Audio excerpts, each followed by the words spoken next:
Paghihiganti ng Iran sa USA ay sinasagawa na at dahan-dahan na nilang pinapasok ang mga military base ng USA. Makinig at manood dito lang sa channel na ikaw lagi ang bida. Pero bago tayo magsimula ay pakihit ng like and subscribe dyan sa ibaba. Malaking tulong na yan para sa aming mga content creator. May babala ang Iran at hindi raw ito basta-basta. Lahat daw ng military base ng Amerika sa Middle East, target na nila. At ang mas matindi pa, pati mga kalyado ng Amerika ay isusunod daw nila. Kasama na dito ang Israel, UAE, Dubai at iba pa. Ano nga ba ang nangyayari at gaano na kalala ang sitwasyon ngayon? Alamin natin. Nagsimula ang lahat ng ito nang umatake ang US at Israel sa ilang parte ng Iran gamit ang airstrikes. Ang pinipuntirya, mga pasilidad na konektado raw sa nuclear weapons program.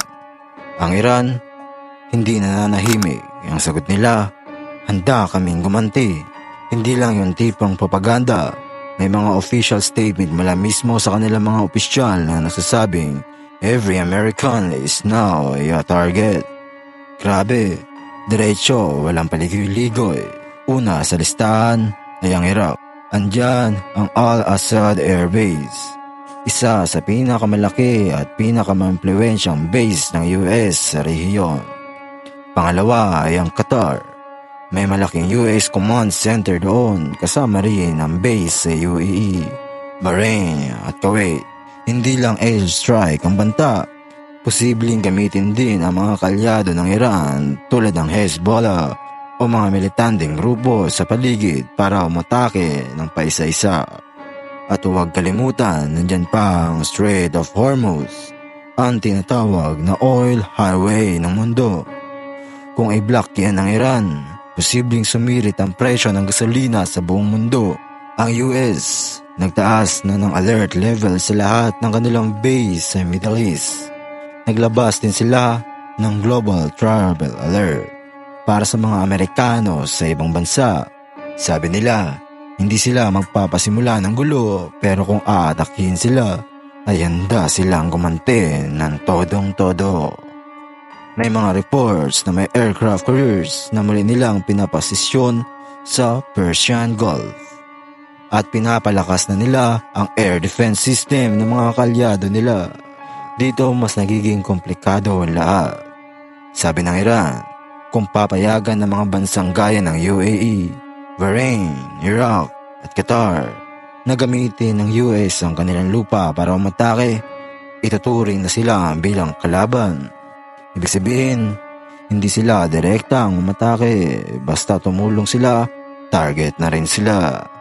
Kaya ngayon, nagkakaroon ng diplomatic panic kasi yung gagamitin man sila sa US, baka maipit sila sa gera na hindi naman nila pinansimulan.